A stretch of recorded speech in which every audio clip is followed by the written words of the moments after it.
পরিচ্ছন্ন করে আপনাদের সন্তানদেরকে আল মারকাজুল জামিয়া মডেল একাডেমিতে পড়বেন।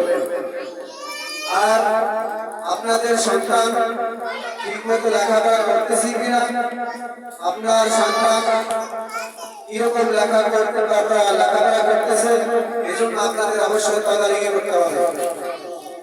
কারণ আমরা যারা শিক্ষক মন্ডলী রয়েছি, আমরা একাই আপনাদের সন্তানদেরকে লেখাপড়ার অগ্রগতি করতে নিয়ে আসবে সম্ভব নয়। কারণ এজন্য আপনাদের একান্ত সহযোগিতা লাগবে। আপনাদের সহযোগিতায়, আমাদের পরিশ্রমে ইনশাআল্লাহ আপনাদের সন্তানকে আমরা সর্বোচ্চ শিক্ষা দেওয়ার চেষ্টা করবো ইনশাআল্লাহ।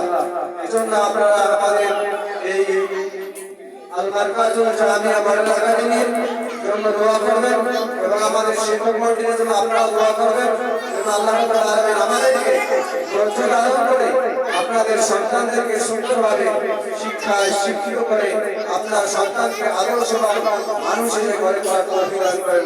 আল্লাহুম্মা আমিন। এই বলে আমি আমার সংক্ষিপ্ত আলোচনা এখানে শেষ করছি। আকুলু কওলি হাযা আস্তাগফিরুল্লাহ লাকুম ওয়া সালিল মুসলিমিন। আসসালামু আলাইকুম ওয়া রাহমাতুল্লাহি ওয়া বারাকাতুহু।